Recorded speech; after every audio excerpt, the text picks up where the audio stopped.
Singkatnya, apakah semua orang puasa pasti bertakwa? Ya, tanyakan Al-Quran. Apa jawaban Allah di Al-Quran?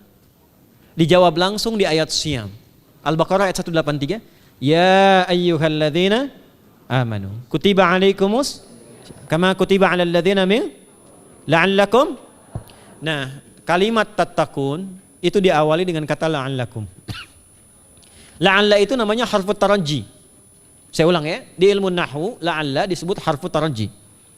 Al-Imam As-Suyuti berkomentar begini. Setiap ada satu harapan, keinginan besar yang ingin dicapai, tapi diawali dengan kata la'alla atau la'allakum, ini menunjukkan bahwa harapan itu, alhamdulillah, harapan itu tidak mungkin bisa dicapai kecuali dengan kesungguhan, keseriusan. Jadi ketika Allah menutup kalimat puasa, ayat puasa dengan kata la'allakum seakan memberi kesan, tidak semua orang puasa akan mendapatkan kenaikan takwa dan jaminan 4 kemuliaan tadi kecuali orang yang serius puasanya. Orang yang sungguh-sungguh puasanya. Karena itulah untuk menunjukkan kesungguhan itu, bagian terakhir kita, Nabi memberikan 3 amalan utama.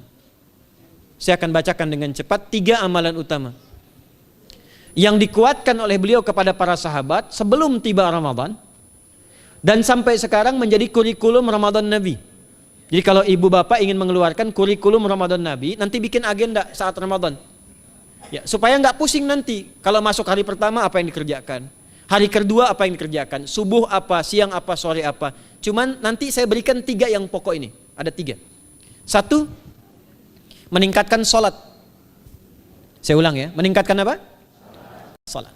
Kalau meningkat secara singkatnya berarti bertambah dari yang sekedar fardu tambah dengan apa? Sunnah. Maka dari sekarang keluarkan semua jenis salat-salat sunnah. Keluarkan dari sekarang apa saja, siang dan malamnya. Yang rawatib ada berapa rawatib? Rawatib 12. Ya, rawatib itu yang melekat dengan salat fardu dan menentukan untuk memperbaiki salat fardu. Menambah, jadi kalau kurang khusyuk ditambah dengan sunnahnya disebut rawatib. Bisa sebelum, bisa setelah salat fardu. Ada 12 dari hadis Nabi sallallahu alaihi wasallam. Man shalla isnatai asyrata raka'atan, siapa yang salat 12 rakaat fi yaumin wa lailatin, yang mengiringi salat fardu siang dan malam. Ya, bunyalahu bihinna baitun fil jannah, maka akan dibangunkan baginya satu rumah di surga kalau konsisten menunaikan 12 itu sampai meninggal dunia. Sahabat yang mendengar itu mengatakan kompak semuanya, sejak mendengar hadis itu kami usahakan istiqomah sampai meninggal tidak meninggalkannya. 12 itu 2 sebelum subuh, cepat. 4 sebelum zuhur, 2 setelah zuhur, 2 setelah maghrib, 2 setelah isya. 2 rakaat sebelum subuh, 4 rakaat sebelum zuhur. Kalau nggak bisa 4 rakaat karena terbatas waktunya, boleh 2 rakaat khusus untuk sebelum zuhur. Kalau nggak bisa 4, boleh berapa? 2. Dalilnya hadis Ibnu Umar radhiyallahu taala anhuma. Kata beliau, hafidtu asyra rakaatin, saya hafal 10 rakaat dari Nabi sallallahu alaihi wasallam salat sunnah. Maka menyebutkan sebelum zuhur 2 rakaat. Baik, jadi 12 ya, 2 sebelum subuh, 4 sebelum zuhur, 2 setelah zuhur, 2 setelah maghrib, 2 setelah isya. Ini yang disebut dengan rawatib. Jamak dari kata ratib. Di luar ini mutlak. Mutlak ini ada yang berdampingan dengan salat fardu, ada yang terpisah. Contoh yang berdampingan, 4 rakaat sebelum asar.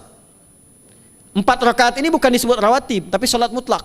Cuma waktunya berdampingan dengan salat fardu. Jadi dia nggak memengaruhi salat fardu, cuma punya keutamaan sendiri.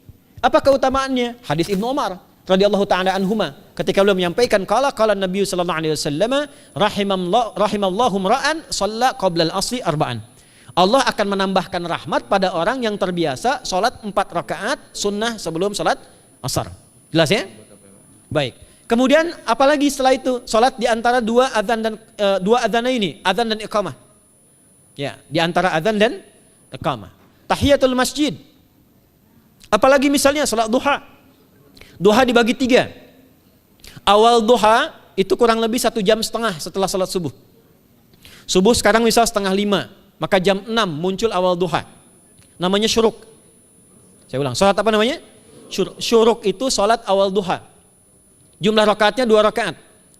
Man shalal ghadata fil jama'ati thumma yaqudu yadhkurullah subhanahu wa ta'ala fa yusalli rak'ataini fakana alaihi ka ajri umratin wa hajjin, ya ka ajri ummatin wa hajjin tamatan. Siapa yang salat subuh 2 rakaat dengan berjamaah Ya, dan umumnya kalau berjamaah bisa ke masjid di masjid. Kalau tak mampu ke masjid, tunaikan di rumahnya. Setelah itu tidak beranjak dulu. Dia duduk untuk berzikir kepada Allah. Zikir itu bisa baca Quran. Quran surah 15 ayat 9 itu Quran disebut dengan zikir. Quran surah 54 ayat 17, 22, 32, 40 itu Quran disebut dengan zikir. Bisa baca Quran, bisa berdoa. Doa disebut dengan zikir. Quran surah ke-7 ayat 205. Ya. Bisa dengan apa lagi? Bertafakur, ya, mengaji, ta'lim, itu disebut dengan zikir. Ali Imran ayat 190 191. Alladzina yadhkuruna Allaha qiyaman wa qu'udan wa 'ala junubihim wa yatafakkaruna fi khalqis samawati wal ard. Ya, disebut dengan zikir. Bisa bertasbih. Zikir pagi petang, kalimat-kalimat thayyibah, ada itu di Quran surah keempat ayat 103. Jadi habis salat subuh zikir dulu. Doa dulu, zikir dulu, belajar dulu, tafsir dulu. Setelah itu muncul syuruk. Perjalanannya disebut isyraq, melewati masyrik, satu tombak bayangan, dia sholat 2 rakaat, itu pahala sholatnya senilai haji dan umrah. Sempurna. Bukan sudah haji, bukan. Mau kemana? Ibu mau haji dulu? Tidak. Ya, hajinya nanti, bulan Dzulhijjah. Tapi senilai haji dan umrah, itu 2 rakaat. Awal duha disebut apa? Syuruk. Pertengahan duha, sekitar jam 9, jam 10. Jumlahnya 2 sampai 4 rakaat. Ya, 2 sampai 4 rakaat. Apa fungsinya? 1, mengganti seluruh zikir yang ada dalam tubuh kita. Mata berzikir, telinga berzikir, lisan berzikir, bisa diganti dengan 2 rakaat duha. Itu waktunya pertengahan duha. Kurang lebih dari jam 8, 9, 10 lah, kurang lebih 3 jam itu. Ya. Yang kedua, bisa menghambat atau menghentikan, menahan satu musibah umum. Misal ada kebanjiran nih atau macet nih. Orang-orang kena macet. Bapak yang biasa sholat duha pertengahan itu tiba-tiba ditolong oleh Allah, dibebaskan. Tiba-tiba ada orang datang, Pak lewat sini di sana macet. Atau dibimbing ada kontraflow. Itu manfaatnya duha tuh. Yang pertengahan. Yang terakhir adalah akhir duha. Sekitar jam 10 sampai jam 11 menjelang ke zuhur. Ya, akhir duha itu jumlahnya dari 2 bisa 4 sampai 8 rakaat. Di antara manfaatnya bisa mempermudah datangnya rizki dengan izin Allah Subhanahu wa taala ketika ikhtiar. Itu duha. Nanti ke malamnya silahkan tahajud, tingkatkan tarawihnya sampai ditutup dengan witir. Itu salat. 2 yang terakhir saya cepat, 2 yang terakhir adalah banyak berinteraksi dengan Al-Quran. Ada 3 caranya. 1, banyak membaca. Itu namanya qiraah. Silahkan Bapak Ibu siapkan dari sekarang. Targetnya khatam misalnya 1 kali. Berapa juz? 30 juz. Kalau mau gampang bagi 30. Berarti 1 hari berapa? 1 juz. Paling gampang lagi supaya nggak capek ngajinya, supaya nggak capek. Bagi 1 juz 5 waktu sholat. Contoh, juz pertama itu Al-Baqarah plus Al-Fatihah. Al-Fatihah saya nggak hitung lah karena sudah hafal ya. Al-Baqarah itu 141 ayat, juz pertama. Bagi 5, 28. Jadi setiap ketemu waktu sholat, bagi 2 lagi. 28 bagi 2 berapa? 14. Sebelum sholat baca 14 ayat, setelah sholat baca 14 ayat. Itu 14 ayat tuh paling-paling nggak nyampe 5 menit Bu Pak. Kalau investasi 10 menit setiap waktu sholat, bagi 2 kita baca 14 ayat, itu insya Allah selesai Ramadan khatam Quran. Itu udah rumus. Ya, tidak cukup dengan amin, siapkan dari sekarang. Siapkan. Ya. Kemudian mengkaji, kajian, tilawah. Itu tilawah itu di hadis Muslim pahalanya banyak. Ya, majtama'a qaumun fi baitin min buyutillahi. Ya, kita ngajinya Quran hadis ya, biar lebih kuat dalilnya. Majtama'a qaumun fi baitin min buyutillahi yatluna kitaballahi wa yatadarasuna fima bainahum. Ya, siapa yang bisa tilawah Quran, ngaji, tafsir, keluarkan misalnya untuk Ramadan 10 hari saya pengen tahu Al-Fatihah. Itu ketika dilakukan punya 4 keutamaan. 1, ghasyiyatuhum rahmah. Selama ngaji rahmat Allah dibentangkan. Kalau pengen doa cepat dikabulkan, kalau istighfar diampuni. Yang kedua, awas ini nazalat alaihimus sakinah, diberikan ketenangan dalam jiwa. Bapak Ibu pengen di rumah tangga nyari sakinah, isi dengan Quran di rumah. Amalan terakhir infak. Ya, hadisnya dari Ibnu Abbas, Ibnu Abbas radhiyallahu taala anhuma, qala, ya, beliau mengatakan kana Nabi sallallahu alaihi wasallam ajwadan nas wa ajwadu ma yakunu fi Ramadan. Adalah Nabi sallallahu alaihi wasallam itu orang yang sangat luar biasa dermawan dan lembut. Dan bertambah dermawan lagi ketika tiba Ramadan. Apa yang dilakukan Nabi? Mensupport sahabat, siapapun yang punya anggaran untuk infak, disiapkan sebelum Ramadan. Jangan berpikir banyak Bu. Yang penting ada anggaran, 30.000 nggak ada masalah. Setiap hari 1.000, tidak harus uang, makanan. Pernah dengar hadis ini nggak? Siapa yang memfasilitasi bukaan orang puasa, walaupun dengan sebiji kurma dan sehirup air, maka dia mendapatkan pahala seperti orang puasa itu tanpa dikurangi sedikit pun. Ada? Hadisnya sahih di At-Tirmidzi. Tapi bukan berarti nyari kurma ke Tanah Abang setiap hari 1. terus minumnya 1 sedotan aja ganti-ganti dah. Ya, maksudnya apa? Yang paling minimal kita bisa keluarkan. Itu pahalanya 700 kali lipat dikali 10. Paling standar. 700 kali itu standar biasa di hari ini. Dalilnya Al-Baqarah ayat 261 yang dibacakan Adinda tadi kita itu. Ramadan kali 10 lagi.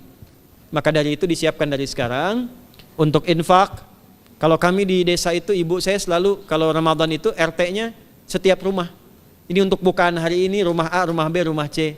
Bukaan besok rumah A, rumah B, rumah C. Boleh tuh di PWM Pak dipraktikkan. Ya, misalnya anggota perserikatan siapa dikasih kesempatan. Mungkin nanti yang lain kurmanya, yang ini misalnya jeruknya, yang ini ininya. Setiap ada bukaan ya kirim ke yatimnya, ya kemudian ke pondok-pondok asuhan Muhammadiyah yang tadi disebutkan sekian ribu itu, cari pahala. Ya, saya kira itu yang bisa saya sampaikan sampai dengan batas waktu yang diberikan. Semoga bermanfaat dan semoga Allah Subhanahu wa taala memberikan kemuliaan kepada kita semua, kesehatan, dan yang terakhir saya ingin sampaikan doa penting. Tolong hafalkan doa ini. Dan ini doa yang diajarkan Nabi menjelang Ramadan. Supaya mendapatkan kesehatan, kekuatan, keselamatan untuk beribadah saat Ramadan. Hadisnya di At-Tirmidzi nomor hadis 3254. Qala, langsung saja qala Nabi sallallahu alaihi wasallam. Allahumma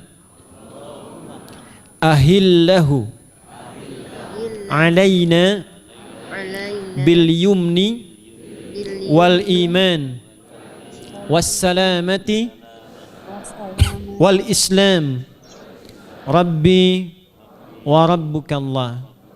Nah, itu tolong nanti dihafalkan, tadi sudah direkam, dibimbing. Nanti ketika ditetapkan masuk awal Ramadan, bacakan itu. Ya Allah, anugerahkan awal Ramadan kepada kami dengan ketenangan, kedamaian, kekuatan iman, keselamatan, sehat, nggak sakit sampai selesai puasanya, diberikan kekuatan untuk ibadah dalam keislaman dan diikhlaskan hanya karena Allah Subhanahu wa taala. Subhanakallahumma wa bihamdika nasyhadu an la ilaha illa anta nastaghfiruka wa natubu ilaik wa akhiru da'wana anil hamdulillahi rabbil alamin wal 'afu minkum fastabiqul khairat. Assalamualaikum warahmatullahi wabarakatuh.